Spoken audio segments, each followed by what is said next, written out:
Pozdrav! U današnjem videu ću govoriti o luftu na papuči kočnice. U većini slučajeva luft ili prazan hod na papuči kočnice se dešava na desnoj papuči. Ako ima lufta na papuči kočnice, tada se mogu trošiti pakne dok vozimo traktor i da nam traktor koči iako nismo stisli papuču kočnice. Na levoj papuči nema lufta, papuča se vrati do kraja, a desna papuča ostane pritisnuta i ne vrati se do kraja kao što bi trebalo da bude. Ja ću vam pokazati kako ovaj kvar popraviti ne rasklapajući doboš kočnica i za 10 minuta kvar će biti riješen.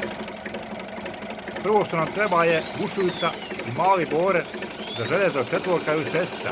Izbušit ćemo rupu na patosnicu.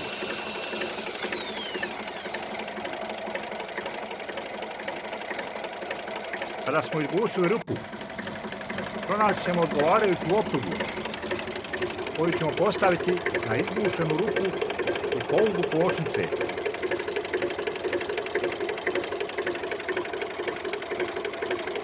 Opruga mora biti jaka, ali ne previše da ne bi kočnica bila tvrda i teška za pritiskati.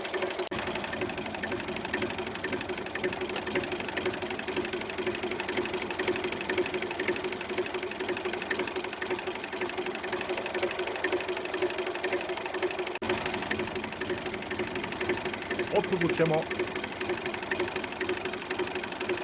kopiti polako i lagano.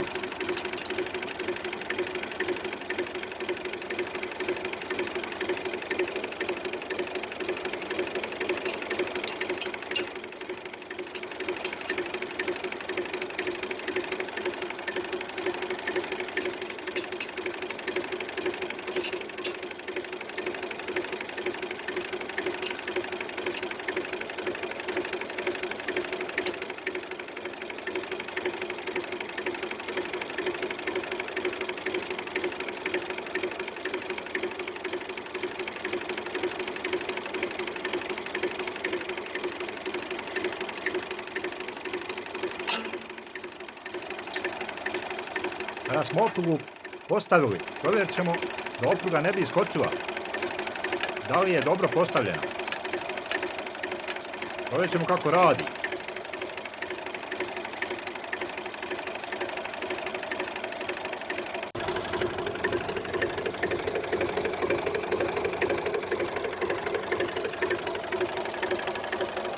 A sada vidimo kako funkcioniše.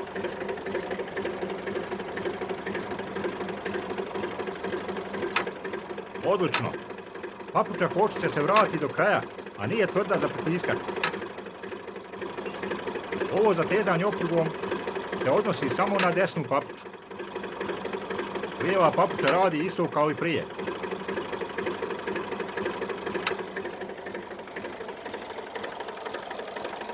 Sada možemo biti sigurni da nam se pakne neće trošiti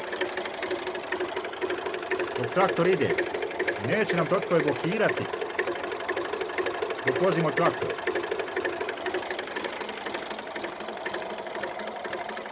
Hvala vam za gledanje ovog videa.